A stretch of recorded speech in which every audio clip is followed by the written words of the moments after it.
इय्याका नस्तईन।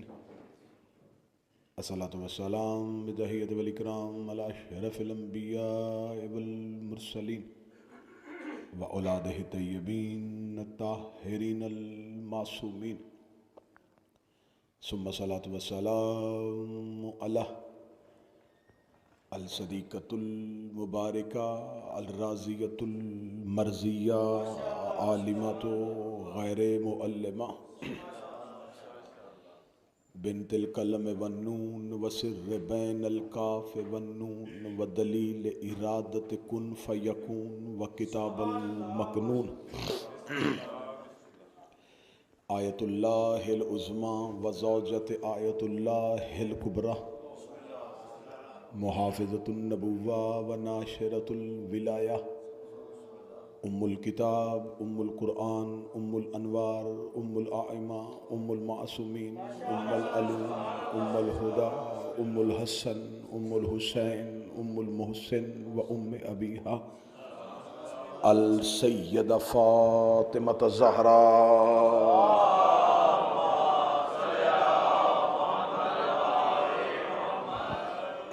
वलानल्लाहु तआला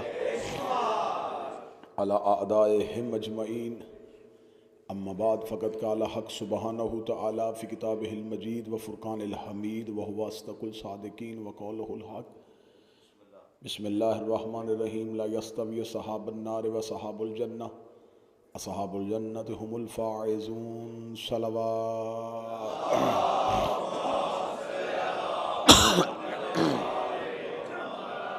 दुआए मालिकान ज़िक्र बंदगान ज़िक्र का वारिसान ज़िक्र की बारगाह में पेश होना कबूल फरमाए। इस इबादत का बेहतर से बेहतर अज्र हाज़रीन मुंतज़मीन और इस इमाम बारगाह के मुतअल्लिकीन उनके नामा अमाल में दर्ज फरमाए। मेरा मालिक रिज़्क़ मारिफत और रिज़्क़ विलायत नसीब फरमाए। अयाम अज़ा की अलविदाई मजालिस हैं।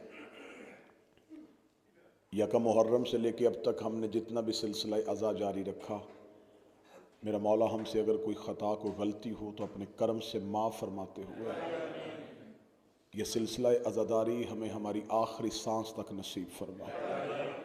हमें इस सिलसिला अज़ादारी के साथ मुतमस्सिक रहने की तौफ़ीक़ अता फरमाए और हमारे मरने के बाद ये सिलसिला हमारी नस्लों में मुसलसल फरमाए। हमारे आका हमारे मौला के ज़हूर में ताजील फरमाए।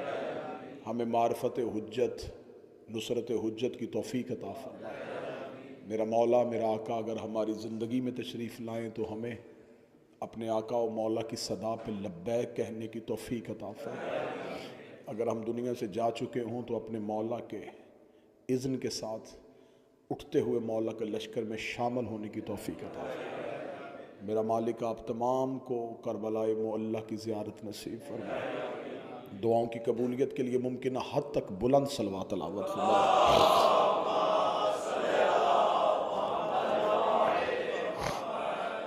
इजाज़त है ज़िक्र शुरू किया जाए। सिलसिला गुफ्तगू बड़े बेहतरीन मरहले में दाखिल हो गया।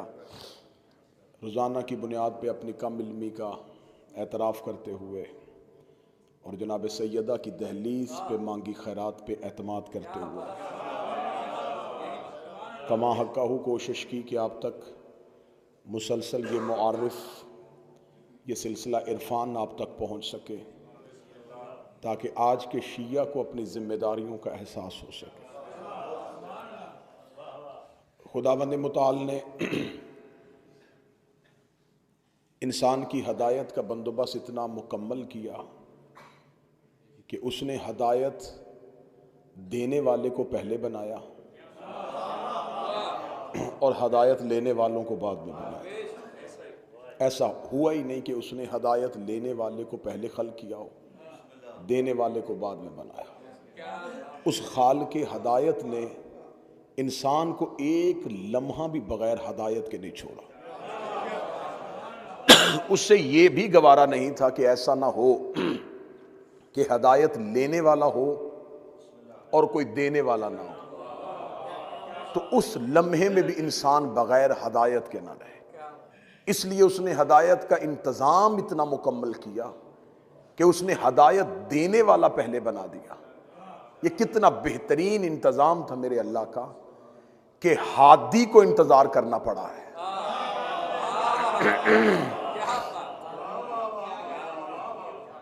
हदायत लेने वाले को इंतजार नहीं करना पड़ा। पेरिस की यूनिवर्सिटी के फलसफे के प्रोफेसर ने, हिंदी कॉर्बन, उसने बड़ी खूबसूरत एक किताब में एक जुमला लिखा अपने में।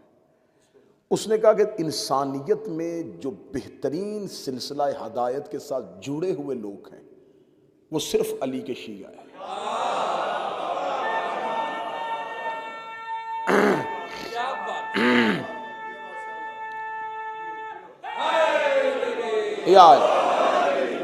वो सिर्फ मौला अली के शिया। और उसने इस पे दलील दी। उसने कहा कि यहूदियों ने हजरत मूसा के बाद यह कहा कि हदायत का सिलसिला रुक गया, मूसा चले गए, हदायत खत्म। ईसाइयों ने कहा कि ईसा के जाने के बाद हदायत खत्म। मुसलमानों ने कहा कि रसूल के जाने के बाद हदायत खत्म। उसका मुझे ढूंढने से भी कोई ऐसी कौम नहीं मिली जिसने यह कहा हो कि हमारा हादी है।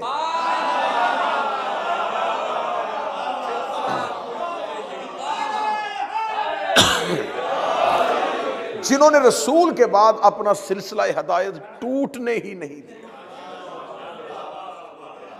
एक के बाद दूसरा, दूसरे के बाद तीसरा, मुसलसल हादी जिस कौम में जिंदा रहे वो शिया कौम। अब मैं आपके सामने गुफ्तगू कर रहा हूं असहाबे हुसैन पे। असहाबे हुसैन से मुराद गुफ्तगू करने का मकसद कतन ये नहीं था कि मैं आपको उन शख्सियात के सिर्फ फजाइल सुनो। मकसद गुफ्तगू मेरा पहले दिन से यह था कि मैं आपको असहाबे हुसैन की वो इनफरादियत बताऊं, उनके किरदार का वो हुस्न आपके सामने रखूं कि जिस सांचे में आज का शिया अपने आप को ढाल सके। हुसैन इंसान साज कारीगर है।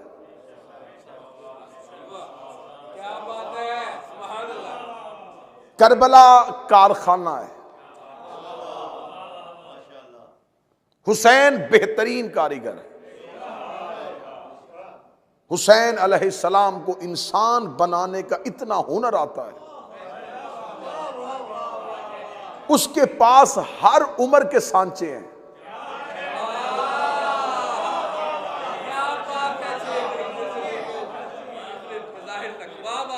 बस जितने लोग ये नमाज इश्क की पहली सफ में आ गए, इतने ही नमाजियों की जरूरत होती है।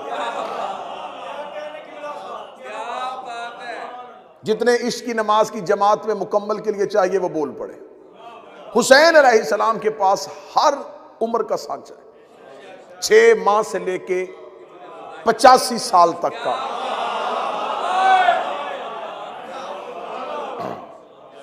और ये इतना कमाल कारीगर है कि इसके पास इतना बेहतरीन सांचा है, ये इंसान डालता है, अलैहिस्सलाम निकालता है।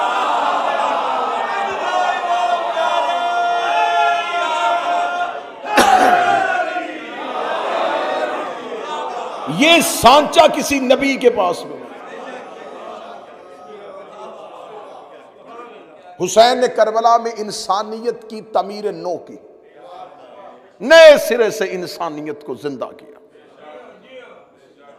अब हुसैन ने लोगों को बता दिया है अपनी करबला के बाद के अताअते इमाम का दर्जा क्या है, हमने इमाम को कहां रह के मानना है। अब आज की गुफ्तगू होगी कि आज के दौर का शिया हुसैन के इसहाब से रोशनी कैसे लेगा। खुदा कुरान में कहता है वमा खलक़्तल जिन्न वल इंसा इल्ला लियअबुदून। खुदा कहता है कि मैंने इंसान और जिन को खल किया है सिर्फ और सिर्फ अपनी इबादत के लिए। यही आयत है जी, इससे पहले भी ये आयत आपने सुनी है। खुदा कहता है कि मैंने इंसान और जिन्नों को खल किया है सिर्फ अपनी इबादत के लिए। कोई मकसद नहीं है इनकी खिलकत का, एक ही मकसद है कि ये इबादत करें। मकसद जो होता है वो अमल की तकरार चाहता है। ये बारगाह बनाने का मकसद ये था यहां मजलिसें हो, अगर मजलिसें ही नहीं तो फिर बारगाह बनाने का मकसद खत्म। खुदा कहता है कि मैंने तुम्हें खल किया है इबादत के लिए, तुम्हारा मकसद सिर्फ इबादत है। अच्छा, बनाया हमें इबादत के लिए है, बुलाया दिन में सिर्फ 5 मरतबा है।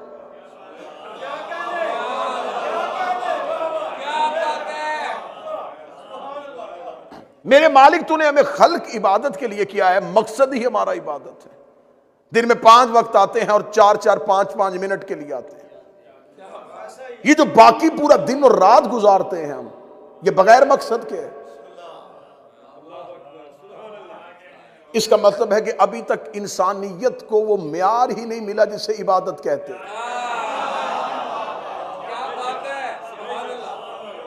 जिसे हम और तुम इबादत समझ रहे हैं। अल्लाह के यहां वो इबादत नहीं।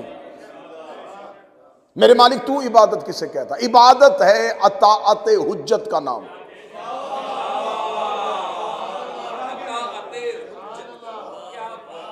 हमने बगैर देखे अल्लाह मान लिया नबी की अताअत में,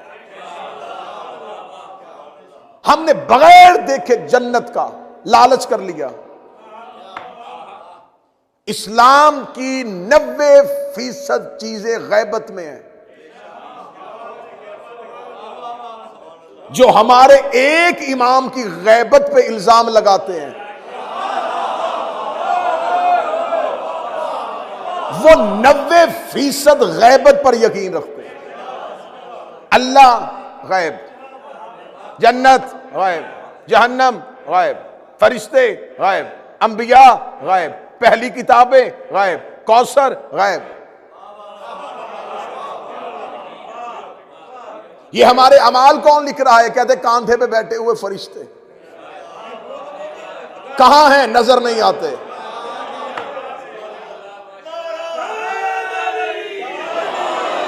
एक नेकियां लिखता है, एक गुनाह लिखता है। होते कहां हैं? कंधों पे।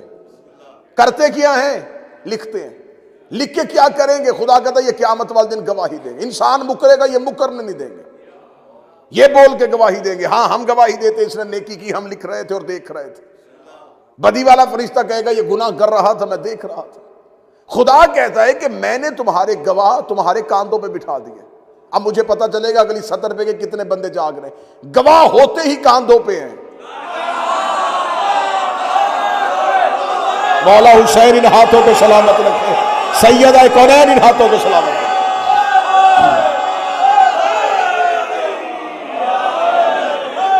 हमारे गवाह हमारे कांधों पे, रसूल के गवाह रसूल के कांधों पे। 90% मुसलमानों का मजहब गैबत में। अल्लाह है लेकिन नजर नहीं आ रहा। क्यों मानना?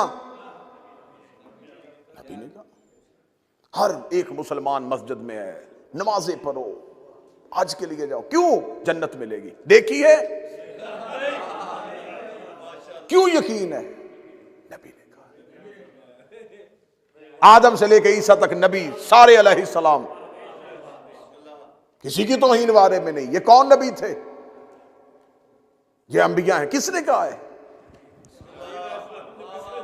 नूह ने कश्ती बनाई थी, इब्राहिम आग में गया था, मूसा तूर पे गया था। ये सब किसने कहा है? नबी ने। फरिश्ता है और वो आएगा और वो मौत देगा, उसका नाम इज़राइल है। ये नाम किसने बताया? नबी ने। एक वही लेके आता है, नाम उसका जिब्राइल है। किसने बताया है? नबी ने। मुझे आज तक इस बात की समझ नहीं आई, नबी के कहने पे मुसलमानों ने इतनी चीजें ना देखे मान ली। एक हाथ गदीर में दिखाया था,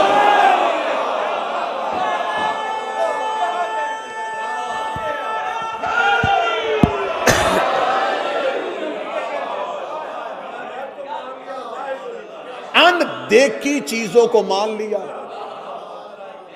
दिखाए हुए हाथ को नहीं। साहिबान, अल्लाह चाहता है इबादत, इबादत है अताअत हुज्जत का नाम। जो रसूल कहे, जो इमाम कहे, उस पे अताअत करना, ये इबादत है। अब आज की मजलिस जो है वो मखसूस है और कल की अलविदाई मजलिस में इसका नतीजा आ जाएगा। इमाम हुसैन अलैहिस्सलाम ने करबला में मिसाल पेश की थी। यह किरदार चाहिए वक्त की हुज्जत को। इनमें जो एक मुश्तरिक चीज थी कि इन असहाब हुसैनी के अंदर कोई ख्वाहिश नहीं रही थी। बड़ी गुफ्तगू इतनी खामोशी से भी सुनेंगे ना जी कि दिलों की धड़कनें आपको कानों में सुनाई दे, मुझे फिर भी बारे में। इन असहाब हुसैनी के अंदर ख्वाहिश नहीं थी। ख्वाहिश हमेशा पैदा करता है नफ्स। ये जो इंसान का बदन है, इसके अंदर दो चीजें कैद है। ये पिंजरा है, इसके अंदर दो चीजें कैद है। एक नफ्स है, एक रूह है। खुदा ने दोनों पे इख्तियार दिया है, एक एक को। नफ्स पे शैतान का इख्तियार है, रूह पे नहीं।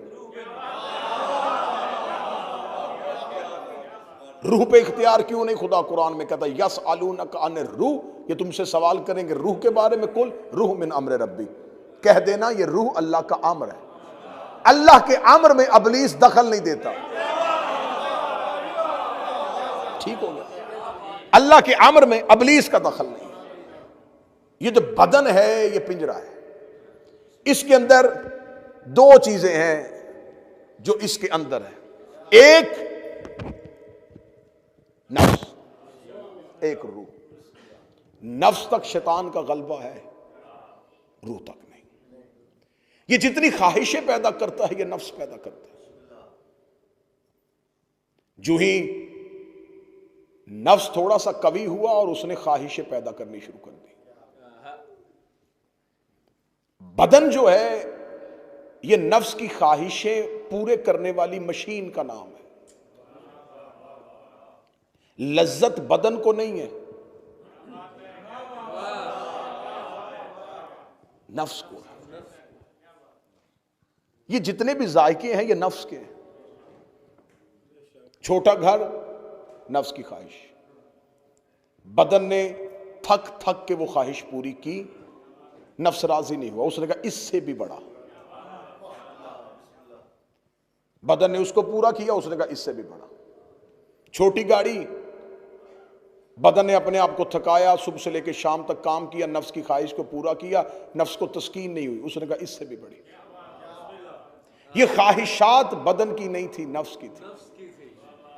वरना बदन को सोने के लिए उतनी ही जगह चाहिए जितना कद है।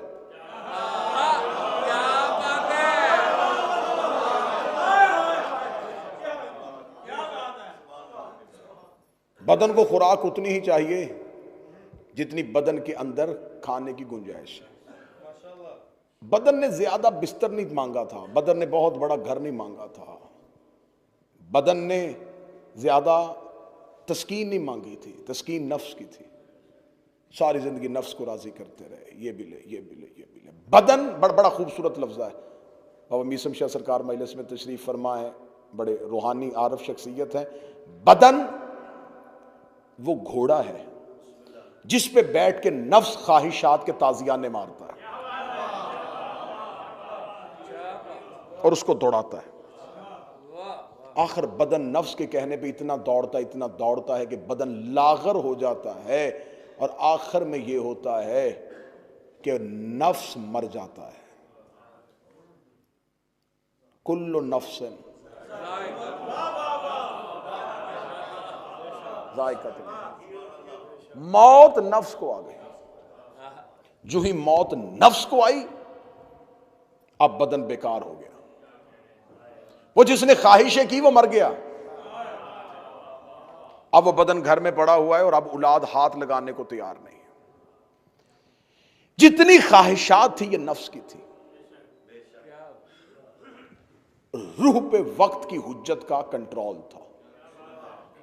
देखिए, मैं जदीद दौर के साथ मिसाल दूंगा तो ये बच्चे समझेंगे। शैतान भी आवाज दे रहा है और वक्त का इमाम भी आवाज दे रहा है। आवाजें दोनों आ रही हैं। आपके पास एक डिवाइस है और आप उस डिवाइस में वो आवाजें जो इस हवा में है वो सुनना चाहते हैं। उस डिवाइस के अंदर एक ऐसा ट्रांसमीटर है कि जो इन आवाजों को कैच करके आपको सुना सकता है। लेकिन उस डिवाइस को आप हाथ में पकड़ेंगे तो वो कैच नहीं करेगा। आपने उसकी फ्रीक्वेंसी को सेट करना है। जैसे जैसे आप सेट करेंगे तो जैसे ही उसकी फ्रीक्वेंसी उसके साथ मिलेगी, आवाज आपको क्लियर सुनाई देनी शुरू होगी। सही बात है। क्या इमाम की आवाज आ रही है, हमारी फ्रीक्वेंसी सेट नहीं है।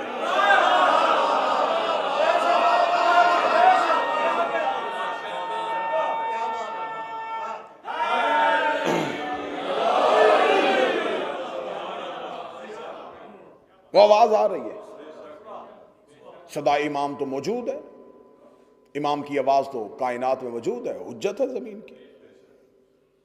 इस जमीन में एक पत्ता भी हुक्म इमाम के बगैर खिल नहीं सकता।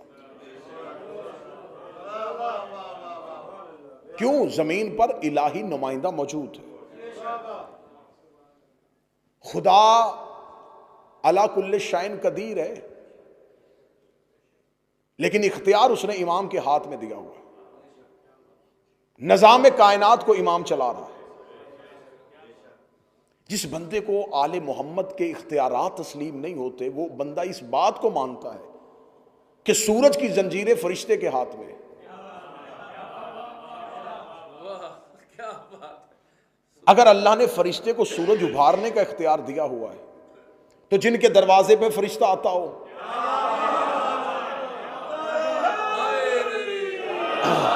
इख्तियार वक्त के इमाम के पास मौजूद है। और वो जमीन पर अल्लाह का नुमाइंदा है। चले मैं फिर एक मिसाल दूंगा। ये बातों में मिसाल इसलिए दी जाती है कि इंसान बात भूल जाता है, मिसाल बात भूलने नहीं देती। सही बात। मिसाल की वजह से बात नहीं, मिसाल इतनी अलहदा हो, इतनी इनफरादियत वाली हो, तो वो मिसाल के साथ बात याद रहती है। इसलिए रसूल ने पालान का मिंबर बनवाया था।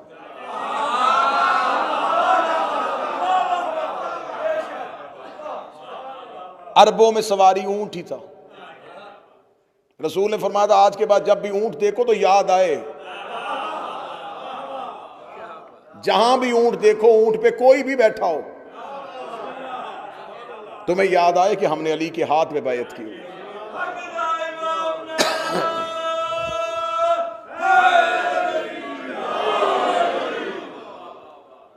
जमीन पे अल्लाह के नुमाइंदे का इख्तियार क्या है? अल्लाह ने जिसको नुमाइंदा बनाया वो इख्तियार किया। अल्लाह ने बगैर इख्तियार के भेजा हुआ। मैं पाकिस्तान से बरतानिया आना चाहता था। मैंने कहा कि मैं पाकिस्तान से बरतानिया पहुंचूं, तो मैं एयरपोर्ट पे गया और एयरपोर्ट पे जाके मैंने कहा जी कि मैं बरतानिया जाना चाहता हूं। उनका पासपोर्ट मैंने दिया, उनका वीज़ा, मैंने कहा वहां जाऊंगा तो लगवा लूंगा, वहां पहुंचूंगा तो उनसे कह दूंगा। उन्होंने कहा नहीं। तो मैंने कहा भाई कौन लगाएगा, अभी तो मैं वहां पहुंचा ही नहीं। उन्होंने कहा तुम्हारे मुल्क में उनका एक नुमाइंदा है।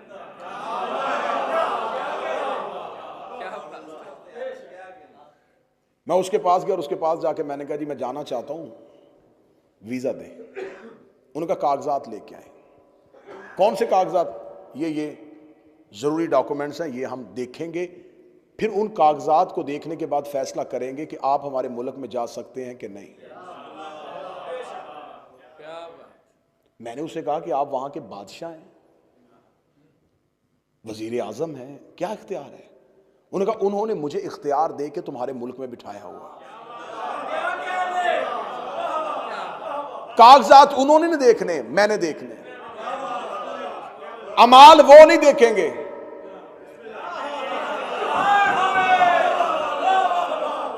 अमाल में देखेंगे। इसलिए खुदा ने जमीन पे ओले अमर को बिठाया। जिसने उस जगह पे पहुंचना हो, अमाल वो नहीं देखेगा, अमाल इमाम देखेगा। इसलिए खुदा ने कहा मैं क़यामत वाले दिन बुलाऊंगा इमाम के नाम पे, सदा दूंगा इमाम के नाम पे। अब जो इमाम वक्त है, इमाम वक्त के लिए अपने नफ्स को मार देना, अपनी ख्वाहिशात को खत्म कर देना।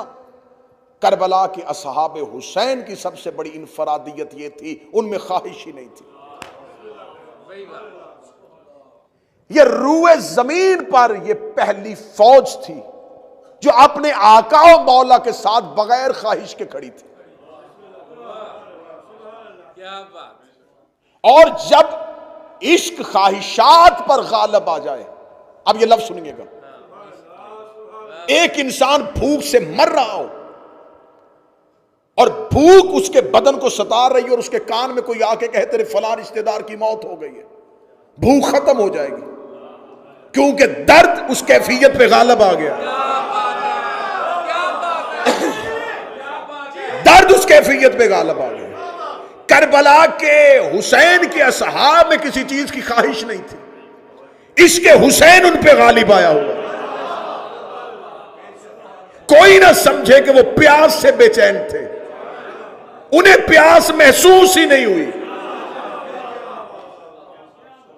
फुरात आवाजें दे दे के उन्हें पुकारता रहा, इन्होंने मुड़ के भी नहीं देखा। ये इतने बेनियाज हो गए, काश कोई बंदा इस सदर की कीमत है, इतने बेनियाज हो गए, इन्होंने जन्नत की ख्वाहिश भी नहीं की।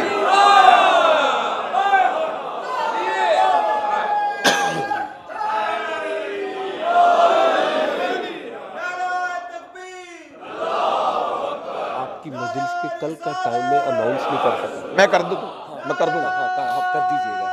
2:30 बजे आप बैठेंगे, 1:30 पर मजलिस स्टार्ट होगी। बस मुझे बात की जाए, इन्होंने जन्नत की ख्वाहिश भी नहीं। हुसैन इब्न अली ने कहा कि मैं वादा करता हूं, बिस्मिल्लाह सरकार, मैं तुम्हें जन्नत देता हूं। इन्होंने हुसैन इब्न अली से कहा जन्नत की ख्वाहिश में नहीं। अब हुसैन इब्न अली जानते थे कि ये जन्नत के लालच में मेरे पास नहीं आए। जब हुसैन अलैहिस्सलाम इल्म इमामत के साथ जानते थे कि इन्हें जन्नत की ख्वाहिश नहीं, तो हुसैन ने फिर उनको लालच क्यों दिया? हुसैन अपने साथियों को जन्नत का लालच नहीं दे रहा था, क़यामत तक वालों को अपने साथियों की कीमत बता रहा था। उनके सामने जन्नत छोटी सी हो गई। उनके कौन सी जन्नत? तो इसका मतलब है ये इनकार जन्नत नहीं था, उनके अंदर ख्वाहिश ही नहीं थी।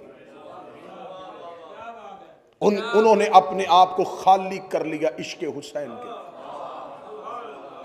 क्या घर, क्या कबीला, क्या कौम, क्या बात है, क्या खानदान, क्या भूख, क्या प्यास, उनके अंदर सिर्फ हुसैन था।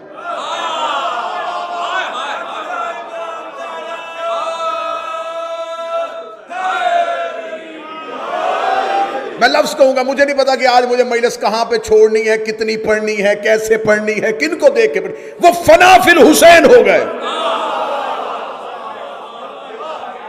वो गर्क हो गए हुसैन में।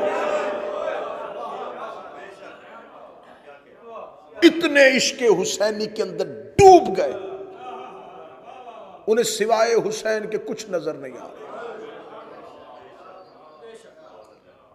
नेज़े की अन्नी की उन्हें तकलीफ हो जो हुसैन में जा चुके हो, न तीरों की नोकें उन्हें कुछ कह रही थी, वो मुस्कुराते हुए नेज़ों के सामने जा रहे थे। ये ऐसे इश्क हुसैनी में फौलाद बन गए कि इनके सीनों ने नेज़ों की अन्नियों को मोड़ दिया। ये इतने फौलाद बन गए कि इनकी गर्दनों ने खंजर तोड़ दिए। ये इश्क हुसैनी में फौलाद हो चुके थे। हुसैन ने ये मिसाल जमाने के सामने रख दी। ऐसे हो तो फिर हुज्जत क़याम करती है। हाय हाय हाय, ऐसे हो मांगने वाले भिखारियों के लिए। मैंने पहले कहा था कि मैं खुद को तुम में शामिल करके पढ़ने लगा हूं। किसको, किसके लिए? भिखारियों के लिए हुज्जत क़याम करे। ये भी दे दे, ये भी दे दे, ये भी दे दे, ये भी दे दे, ये भी दे दे।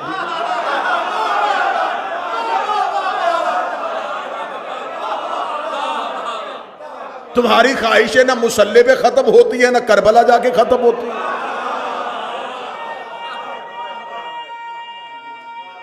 क्या बात है।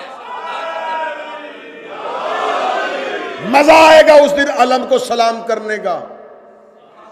जब उसके नीचे मन्नतों के चिराग नहीं होंगे, जब भी चिराग जलाया मन्नतों का, जब भी चादर चढ़ाई ख्वाहिशों की, कब कब इश्क का चिराग जलेगा?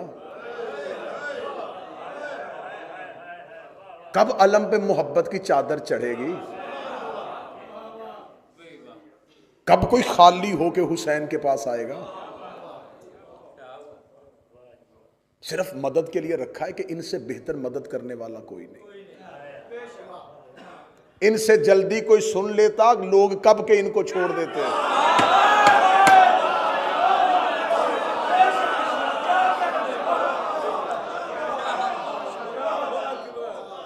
तुमने रेस्क्यू के लिए माना हुआ है, इनसे बेहतर मदद कोई नहीं करता, इनसे जल्दी मदद के लिए आता कोई नहीं। अपनी जाती ख्वाहिशों की तस्कीन के लिए अहले बैत को मानना है।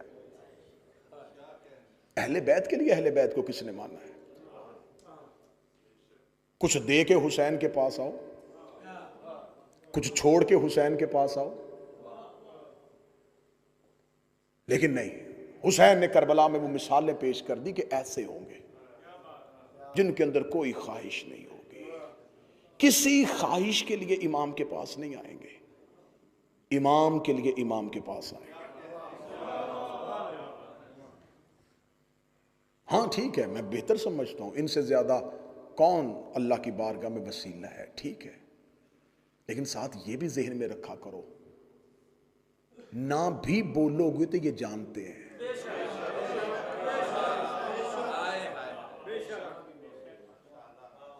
तुम कभी जुबान ना खोल के दिल की धड़कन में ख्वाहिश रख के अली को मान तो सही।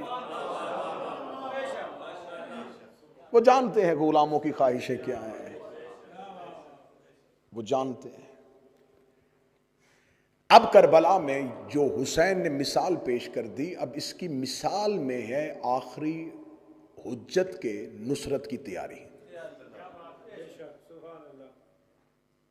बस इमाम आ जाए, इमाम आ जाए। मैं इतने साल हो गए मुझे, 22-24 साल तो मुझे भी मिंबर पे हो गए, दुआए ज़हूर सुनते हुए, दुआए ज़हूर पढ़ते हुए, इमाम बारगाहों से लेके मस्जिद जमकरान, मस्जिद जमकरान से लेके मस्जिद सहला, मस्जिद सहला से लेके मस्जिद कूफा।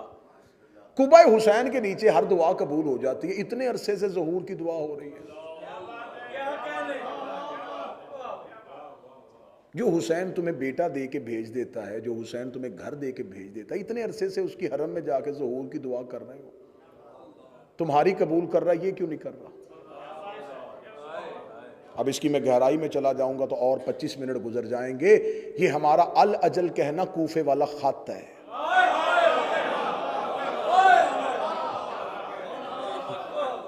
हाँ, मैंने पहले कहा था, बाकी मजलिस मैंने सारी आपके चेहरे पे खुशी के लिए पढ़ी, आज दिल के लिए पढ़ूंगा। अल-अजल, अल-अजल, जल्दी आ जाए, जल्दी आ जाए। यकीन कीजिए यही अल्फाज कूफे से आए, जल्दी आ जाए, जल्दी आ जाए। क्यों आए? जल्दी आए, जल्दी आए, हमें बचाएं। इब्ने ज़ियाद आ गया है, इब्ने ज़ियाद पहुंच गया है। आए इब्ने ज़ियाद मलाउन रात के वक्त कूफे में दाखिल हुआ। इसे पता चल गया कि कूफे वाले हुसैन का इंतजार कर रहे हैं। लो मैं देखूंगा किस बंदे का दिमाग मजलिस के अंदर। इब्ने ज़ियाद कूफा के बाहर पहुंचा और तारीख इस बात पे शाहिद है कि वो कूफा के बाहर रुका रहा। उसे पता था कि कूफे के लोग हुसैन का इंतजार कर रहे हैं। मैं मिसाल कूफे की दूंगा, आपने ज़हन यहां रखना। ये हुसैन का इंतजार कर रहे हैं। उसने कहा मेरा लिबास तब्दील करवाओ, जो हाशमी लिबास पहनते वो पहनवाओ, हाशमियों का जो लिबास होता है, जैसा अमामा होता है वैसा पहनाओ। घोड़े पे बैठा और चेहरे पे नकाब लेके कूफे के अंदर दाखिल हुआ। दीवानावार लोग दौड़ पड़े, हुसैन आ गए, हुसैन आ गए, हुसैन आ गए, हुसैन आ गए, हुसैन आ गए। अब वो देखता जा रहा था कि कौन कौन हुसैन का रास्ता देख रहा था। अच्छा ये भी मांग रहा है, ये भी हुसैन के लिए, ये भी हुसैन के लिए। वो चलता जा रहा है। अब मैं सदर कहने लगा हूं जिसके लिए मैंने बात शुरू की थी। मार्फत कम हो तो लोग इब्ने ज़ियाद को भी हुसैन समझ लेते हैं।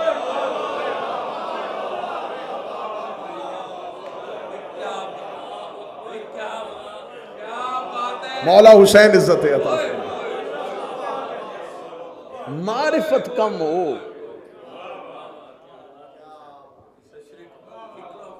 वाह भाई वाह, क्या बात। उनको सिर्फ और सिर्फ इतना पता था कि हुसैन का लिबास ऐसा है। जिसने लिबास से इमाम पहचाना उसने इब्ने जियाद को भी नहीं पहचाना।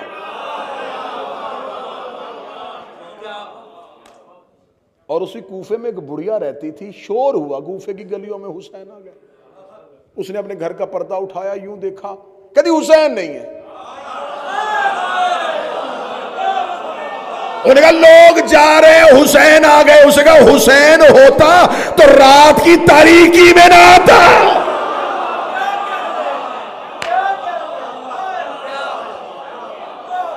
ये हुसैन की आने का वक्त ही नहीं है।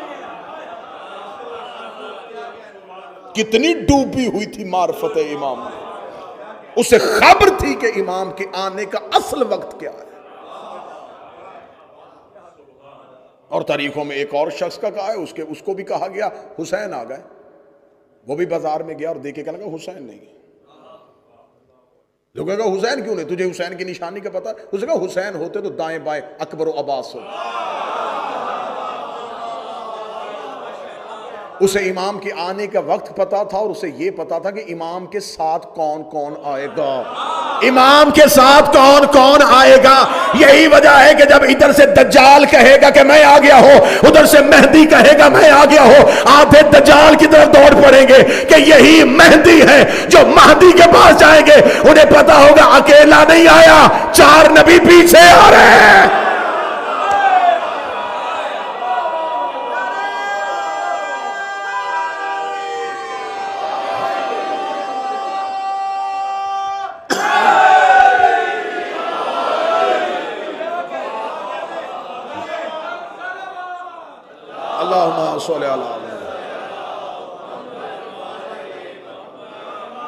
पहली शर्त, ख्वाहिशात से बेनियाज हो के अपने मौला से इश्क करो।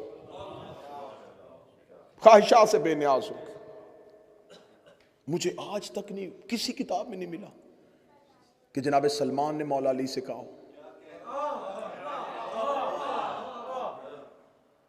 कि या अली जन्नत में मेरा घर कहां है।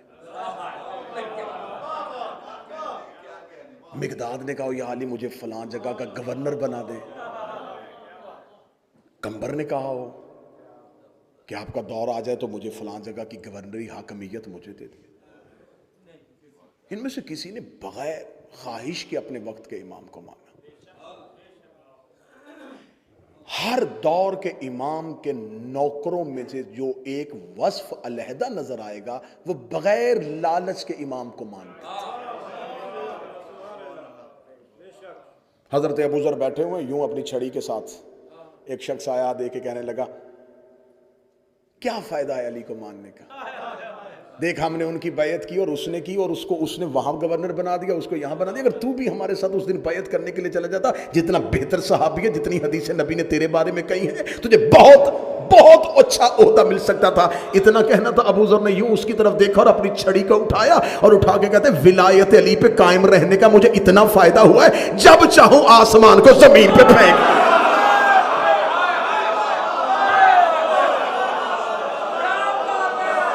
जब चाहूं आसमान जमीन पे फेंक।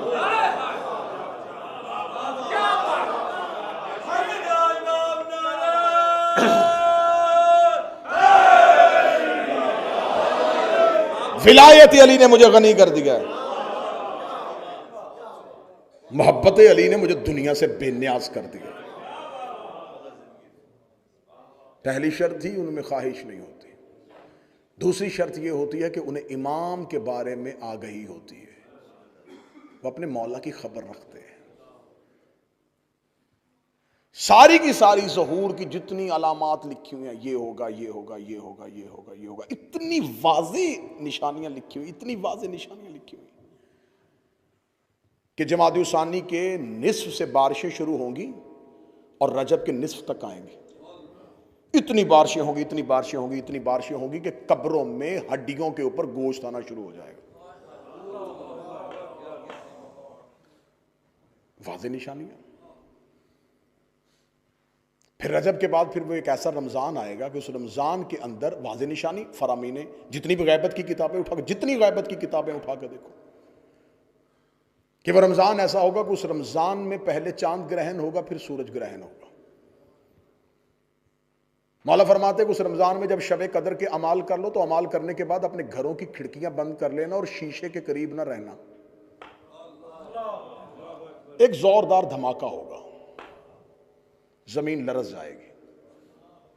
आज के दौर की ये आलमी जंगों की पेशन गोई है। आलमी जंगें शुरू हो जाएंगी। वाज़ेह तरीन हदीस की किताबों में कौन सा मुल्क किस पे हमला करेगा, कौन सा मुल्क किस पे हमला करेगा, कौन सा मुल्क किस पे हमला करेगा, ऐसी अफरा तफरी का आलम हो जाएगा। ईरान की हुकूमत 7 हिस्सों में तकसीम हो जाएगी और ईरान सिमट के खुरासान में आ जाएगा। जो ईरान खुरासान में सिमट के आ जाएगा तो उस वक्त मासूम फरमाते हैं कि शब आशूर होगी। शब आशूर को खुरासान से स्याह परचमों के साथ 10,000 का लश्कर मक्का की तरफ बढ़ना शुरू होगा और एक खुरासानी है जिसकी क़यादत में उठेगा। जब मैंने ये निशानी पढ़ी तो मैंने देखना शुरू कर दिया किस मुल्क का परचम में स्याह है। मुझे नीले पीले सबज परचम नजर आए, एक ही नजर आया कि स्याह परचम सिर्फ अब्बास का है। और शब अशूर में अगर स्याह परचमों के साथ उठना है तो ये कोई जलूस आ रहा है जो मक्का की जानब बढ़ेगा।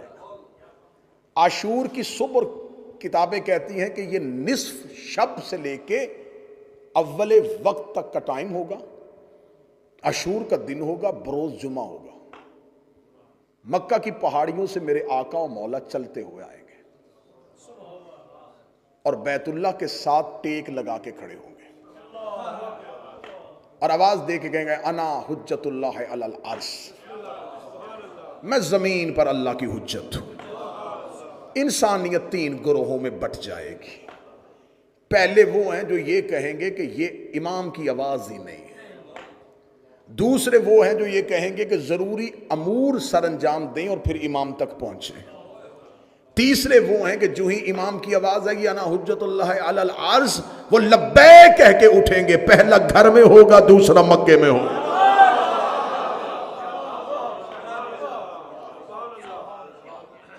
वो इमाम तक पहुंच जाएंगे। 10,000 का लश्कर खुरासान की तरफ से आएगा और इमाम के पीछे 4 नबी चल रहे होंगे, इलियास, खिज़्र, अदरीस और ईसा। ये इमाम के साथ होंगे। मेरे मालिक मक्का से अपने क़याम को शुरू करेंगे और बैतुल्लाह पे अजान होगी। बैतुल्लाह पे मेरा आका और मेरा मौला, मेरा वारिस अजान देगा। हजरत ईसा जमीन पे उतर आएंगे। हजरत ईसा का जमीन पे उतरना, खुदा ने ईसा को जिंदा इसलिए रखा है कि जमीन पे अक्सरियत पे ईसाइयों की हुकूमत होगी। पूरी जमीन के अक्सरियती हिस्से पे ईसाइयों की हुकूमत होगी। जनाब ईसा जब जमीन पे आके कहेंगे कि मैं खुदा का बेटा नहीं, ये मेरा इमाम है, ईसाई एक लम्हे में अपना अकीदा बदलेंगे और महदी के कदमों में अपना सर रख देंगे। शक नहीं करेंगे, सवाल नहीं करेंगे, पूछेंगे नहीं। कल की मजलिस में अगर वजाहत हो सकी तो मैं पूरी निशानियों के साथ एक एक तारीखी एतबार के साथ के कौन कौन सा मुल्क, और इंशाल्लाह कल दिन में ठीक 2:30 बजे मैं मिंबर पे आऊंगा और आपके सामने ये नमाज इश्क अदा की जाएगी। मेरे आका मौला मक्का से चलना शुरू होंगे। लश्कर इमाम के साथ मिलना शुरू हो जाएंगे। वक्त का इमाम खाना काबा को गिराएगा।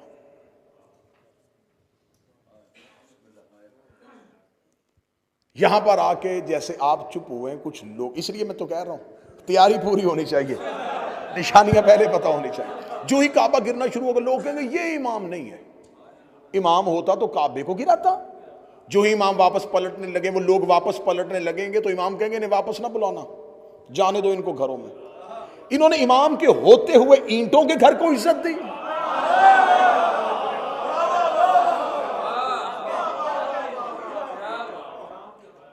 इमाम के होते ईंटों के घर को इज्जत दी। फिर इमाम जो बच जाएंगे, जिनको यकीन होगा, इमाम उनको कहेंगे ये अपनी बुनियादों पे नहीं है। जहां हजरत इब्राहिम ने उठाया था वहां है ही नहीं, जाओ जाकर तरीके उठा के देखो, 7 मरतबा तो काबा तमीर किया गया है। ये काबे की तवाफ का रकबा ही नहीं है। मौला अमीर अल मोमिनीन ने कहा था जब रुकन का मकाम इब्राहिम पर रखने लगे थे, अली ने फरमाया ये मकाम नहीं है इब्राहिम का। अब ये जाके किताबों से पढ़ना कि कब आखिरी बार काबा जो है उसको कब तमीर किया गया था। इमाम काबे को उसकी बुनियादों पे रखेंगे जहां पे इब्राहिम ने रखी थी। मस्जिद नबवी को वसी किया जाएगा, इमाम वहां से शुरू होंगे। जमीन और आसमान पे जहां जहां आका और मौला के मानने वाले हैं वो मक्का पहुंचना शुरू होंगे। मेरे आका और मौला का लश्कर नजफ की तरफ चल रहा होगा, क्योंकि मेरे मौला का दारुल हुकूमत कूफा होगा और उस दौर का कूफा जो आज है वो नहीं होगा। ये नजफ और करबला ये कूफा के अंदर ही होगा। मेरे मौला चल रहे होंगे और वादिये बैदा पे जाके घुमसान का रन पड़ेगा। सामने से इब्लीस अपने पूरे लश्कर के साथ महदी का रास्ता रोकेगा। इमाम बढ़ रहे होंगे और वादिये बैदा के करीब इमाम पहुंच चुके होंगे। घुमसान का रन होगा। इमाम के साथ 4 अंबिया होंगे, इमाम के साथ 313 साहब होंगे, इमाम के साथ 10,000 का लश्कर खुरासान से आएगा, 12,000 का यमन से आएगा, लाखों का हजूम इमाम के साथ होगा। वादिये बैदा में दोपहर के वक्त जंग शुरू होगी और रात छाने के करीब हो जाएगी। ऐसे तलवारों के साथ तलवारें और शोले आसमान की तरफ जा रहे होंगे। ये अबलीस पहुंचेगा और अबलीस पहुंच के इमाम का रास्ता रोकेगा। उधर से सुफियानी का खरूज हो जाएगा, यमानी का खरूज हो जाएगा, दज्जाल का खरूज हो जाएगा। इमाम जंग कर रहे होंगे या पीछे से एक आवाज आएगी, महदी तलवार निकाल मैं आ गया हूं। लश्कर कहेगा मौला ये किसकी आवाज है? फरमाया हुसैन का अलमदार अब्बास आ गया है, हुसैन का अलमदार अब्बास आ गया है। हजरत अबुल फजल अब्बास अपनी तलवार को नियाम से निकाले हुए अशल पे सीर रखे हुए अब्बास आके महदी के लश्कर का अलम उठाएंगे। महदी के लश्कर का अलम उठा के हजरत अब्बास उस वादिये बैदा में घुमसान के रन में यूं सरों को दड़ों से जुदा कर रहे होंगे। या इब्लीस महदी के घोड़े के सामने खड़ा होगा या मशरक की जानब से एक निदा आएगी, महदी घबराना ना मैं भी आ गया हूं। आवाज आई अब कौन आया है? आवाज आई असदुल्लाह अली आ गया।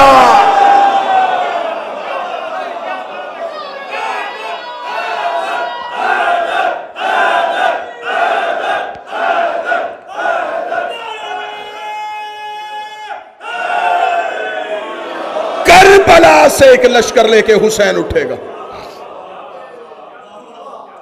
72 तलवारों को अलम किए हुए, हजारों का लश्कर करीम करबला के पीछे। अब मैं यहां तक आखिरी जुमला कहूंगा और यहीं आज का फजाइल रुकने लगा। हर मजलूम अपने जालिम से बदला लेगा, हर मकतूल अपने कातिल से बदला लेगा। मेरा आका, मेरा मौला, मेरा साहिबुल असल सबसे पहली बैयत जबरील आके मेरे मौला के हाथ पे करेगा। कल का दिन यहां पर हूं, जितने हवाले लेना चाहना ले लेना, लेकिन शक ना करना तुम्हें हुसैन का वास्ता। जिब्राइल ने आदम से लेके 11वें तक किसी के हाथ पे बैयत नहीं की। ये शागिर्द है अली का, बैयत नहीं की है। ये बैयत सिर्फ महदी के हाथ पे करे।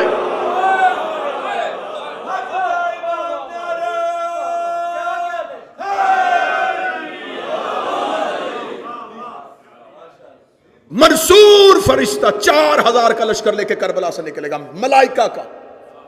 ये 4000 वो मलाइका हैं जो 10 मुहर्रम नुसरत हुसैन के लिए जमीन पे उतरे थे।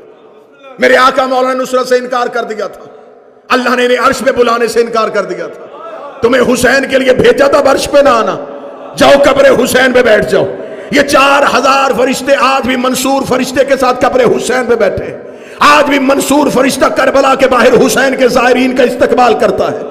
आज भी वो 4000 मलाइका जमीन और आसमान के दरमियान हुसैन की कब्र पे बैठे हुए अपने बालों को पखेरे हुए हुसैन पे गिरिया और मातम कर रहे हैं और हुसैन पे सदाए इस्तगास और सदाए नुसरत पे लब्बैक कह रहे हैं। जो ही मेरे आका मौला आएंगे मंसूर फरिश्ता 4000 मलाइका के साथ, अलियास, खिजर, अदरीस और ईसा, 313 असहाब, 12000, 10000, 6000, 80000, 1,60,000, ये तमाम खरूज करते करते इमाम के लश्कर में मिल जाएंगे। हर एक मजलूम अपने जालम से बदला लेगा, मूसा फरौन से बदला लेगा, इब्राहिम नमरूद से बदला लेगा। हर मकतूल अपने कातल को कब्र से निकालेगा। जैसे उसने उसे मारा था वैसे वो उसे मारेगा। लो तुम्हारे यकीन के लिए कुरान सर पे रख लेता हो, अबलीस के पोस्ट पे आके मेरा मौला अली नेज़ा मारेगा। अब मुझ पे सवाल करो कि हक बनता था अली का कि इब्ने मुलजम को कत्ल करता, उसने अबलीस को क्यों मारा? इसलिए कि अबलीस अल्लाह का दुश्मन है और अली यदुल्लाह।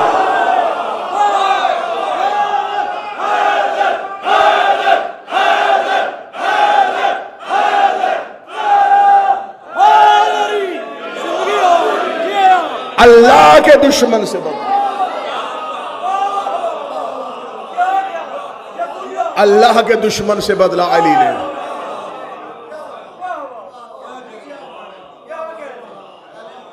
जमीन अदलो इंसाफ से भर जाएगी। इराक से, हादीस कहती हैं, इराक से अगर कोई औरत जेवर से भरी हुई शाम की तरफ पैदल सफर करे उसे कोई नहीं देखेगा। वहशी दरिंदे घरों में रहना शुरू कर देंगे। जहरीले जानवरों के जहर का असर खत्म हो जाएगा। जमीन अपने खजाने उगल के बाहर फेंक देगी। सोना और चांदी जमीन पे बिखरा हुआ पड़ा होगा और महदी के नौकर ठोकरे मार के चल रहे हैं।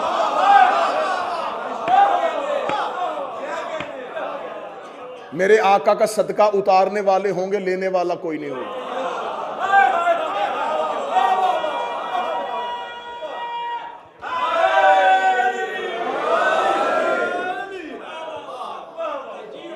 चारों तरफ जमीन पे सब्जा ही सब्जा होगा। बस यहीं से कल गुफ्तगू चलेगी और अकीदा रजत की तरफ जाएंगे।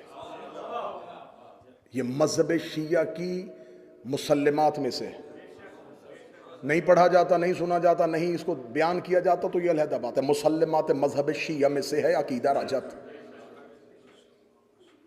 सरकार वारिस से जमाना के बाद आइमा के दौर का पलट के आना। कल पढ़ा जाएगा कि जमीन पे अली कितनी देर हुकूमत करेंगे, हुसैन कितनी देर राज करेंगे, फिर जमीन में मेरे मुख्तलिफ बादशाहों का कैसा कैसा दौर हुकूमत होगा, किसके दौर में कौन किस मकाम पे बैठा हुआ होगा।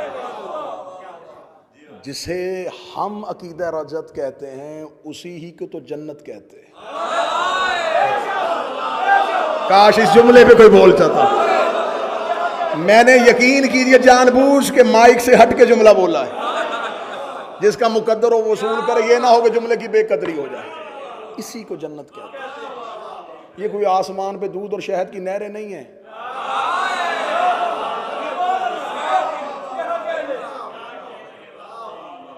ये कोई अल्लाह ने आसमान पे कोई अलहदा ही कायनात नहीं सजाई हुई।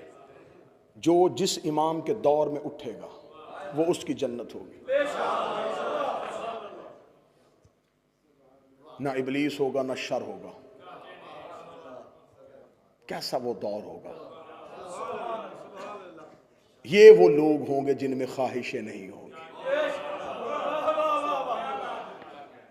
अगर उस दौर में पलटना चाहते हो, अब्दुल्ला इब्न मसऊद को हाकिम शाम ने अपने दरबार में ला के लाठियों के साथ, छड़ियों के साथ मरवाना शुरू कर दिया। जख्मी साहबी अली का बदन की पसलियां टूट गई, दर्द से कराह रहा था। ये तक से नीचे उतरा, मलौन करीब आके कहने लगा, सहाबी है तू, हाफिज़ कुरान भी है, तेरे लिए इतनी रायत कर देता हूँ, बता कैसे मरना चाहता है। जैसे मरना चाहता है वैसी मौत देता हूँ। टूटी हुई पसलियों के साथ अली के सहाबी ने आंखें खोल के कहा, वैसे मरना चाहता हूँ जैसे 12वें के दौर में तू मेरे हाथों से मरना चाहता।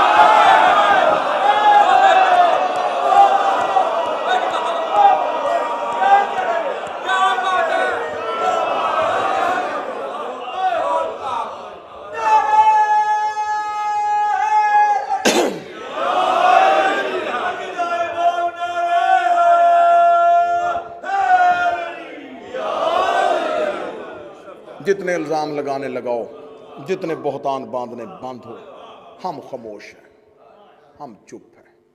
हमारे इंतकाम का दौर शुरू ही नहीं हुआ। लेंगे इंतकाम जब वारिस आएगा, पूछेंगे एक एक का गिरेबान पकड़ के। जब हम मिंबरों से अली के फजाइल पढ़ते थे तो तुम ही मजमों में बैठ के दूसरे के कान में बातें किया करते थे। अब आया है मेरा आका, इनसे पूछ के ये कौन है। जुबान कट सकती है, जिस्म और रूह का रिश्ता टूट सकता है, हक ज़हरा को नहीं छुपा सकते। जिंदा ही मोहम्मद की बेटी का हक पढ़ने के लिए इससे भी ज्यादा सजा दी जाए। जिला वतनी क्या चीज है? एक वतन से निकालोगे, हुसैन की आशिक हाथों पे उठाते हैं। हमारा कोई वतन नहीं है, हमारा वतन वही है जहां अली के शिया बैठे। हम जब हुसैन के मकतब में दाखिल होते हैं तो घरों को भूल जाते हैं। ये बच्चे, ये हमारी औलाद है, ये नस्ल हमारी नस्ल है। घरों से निकले हैं मोहम्मद की बेटी का हक पढ़ने के लिए, आखिरी सांस तक पढ़ेंगे।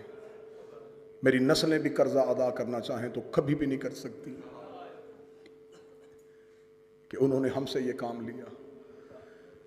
जब एक एक कातिल से इंसाफ ले रहा होगा तो किसी को कब्र से निकालेगा, उसे दरख्त के साथ लटकाएगा।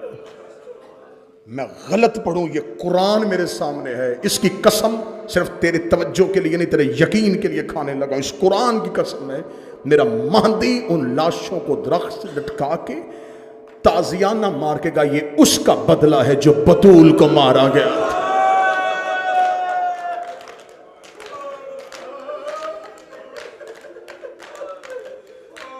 लेगा दादी का इंतकाम। आज है मेरे मौला के बाबे का जनाजा, मेरे 11वें शहनशाह का जनाजा। मेरा जवान 28 साल का मौला, हमारे